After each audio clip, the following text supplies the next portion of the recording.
c'est vrai qu'on ne sait plus quoi faire des personnes âgées. Alors, qu'est-ce qu'on va en faire? Bon, et les faire adopter, finalement, ça serait pas une si mauvaise solution. Donc, c'est vrai que c'est pas idiot. Et on s'aperçoit que justement ce côté sur la vieillesse, cette peur qu'on a de la vieillesse, ce refus qu'on a à la fois de l'image de la vieillesse et puis de ce qu'elle représente, ça n'existe pas dans les pays du Sud, par exemple, où la vieillesse fait partie de la vie. Et je crois qu'il y a chez les jeunes, aujourd'hui, il y a plus une demande de transmission et on revient vers ce que peuvent amener les gens qui ont une vie derrière eux, une expérience, et qu'est-ce qu'ils peuvent nous apporter et comment la mort et la vieillesse, elles font partie de notre vie aussi, et comment cette expérience-là, disons qu'on peut en profiter grâce aux vieux. Donc je pense que c'est un petit peu toutes ces questions-là que pose le film, et finalement l'adoption, à mon avis, oui, c'est une possibilité. Et moi, je crois que adopter Pierre Richard, je crois qu'il y aurait beaucoup de candidats, en tout cas. Moi, ce que j'adorais, c'était l'idée de faire des scènes porno avec Clémentine Célarié. C'était vraiment ça, le truc vraiment, mais super hard. Et on a vraiment rigolé à faire ça avec elle, parce que c'était vraiment tellement... c'est pas facile en même temps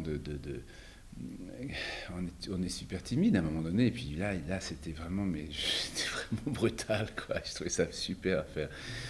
Et en fait, non, moi ce que j'aimais bien, c'était profondément, j'aime le sujet.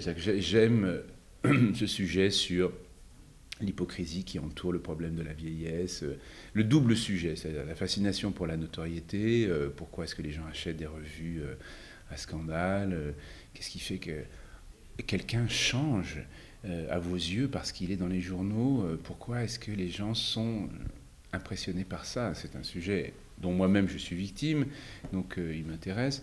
Et puis aussi, la vieillesse est un sujet qui m'intéresse, et puis j'ai été plusieurs fois dans ma vie comme ça en lutte contre soit carrément une hypocrisie ou une froideur absolue à l'égard du problème de la vieillesse, ou alors effectivement des bons sentiments un peu gentils.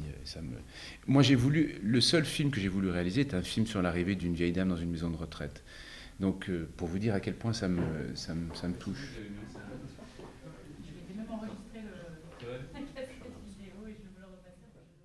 C'est vrai que pour trouver l'acteur pour l'incarner, c'était pas si évident que ça.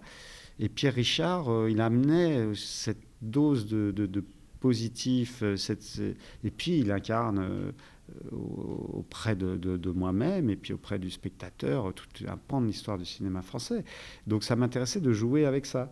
Et au fur et à mesure que le personnage devient plus dur, plus âpre, plus cynique, il fallait pas qu'il perde la sympathie par rapport au spectateur.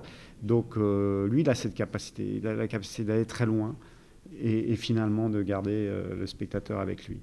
Donc voilà, il y avait que lui qui pouvait faire ça. Et puis pour moi, évidemment, c'était une expérience un peu intimidante, mais vraiment extraordinaire de rencontrer d'abord l'homme, parce que c'est quelqu'un qui est simple, qui n'a pas de double discours, qui a ce regard clair, bleu, translucide et enfantin.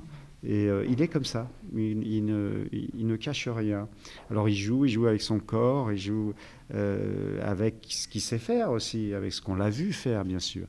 Mais il va au-delà, et je pense qu'il acquiert maintenant une profondeur qu'il n'avait jamais donnée auparavant. Donc je crois que je lui dis, tu es un jeune premier. Je lui dis, à la fin du film, j'ai dit, tu es un jeune premier, tu démarres une carrière avec un registre extraordinaire. J'avais composé cette nouvelle tronche, et là j'étais vraiment dans un rapport à un acteur, et puis c'est quand on a joué et que son œil s'allume qu'on retrouve quelque chose qu'on a vu quand on était enfant dans les films, à la télévision, et qu'on voit la couleur de ses yeux, et puis qu'il a des réflexes corporels, il a un sens du timing comique qui est le sien. Et là, subitement, on est au cinéma, et on est au cinéma à 8 ans ou à 12 ans, quoi. C'est incroyable. Alors, c'est touchant parce qu'on se dit... Moi, ça m'a fait penser à tout le parcours que j'avais fait, en fait, finalement. Parce que, voilà, le temps ne s'écoule pas. Quand on le retrouve en face de vous, il est l'acteur du grand blond avec une... voilà. Et puis, mais vous avez fait tout un parcours parce que vous vous retrouvez en face de lui comme acteur. Et puis un acteur qui a déjà 30 ans de métier. Donc c'était ça qui était troublant, en fait. C'était de voir que le temps avait passé. Mais plus pour moi que pour lui.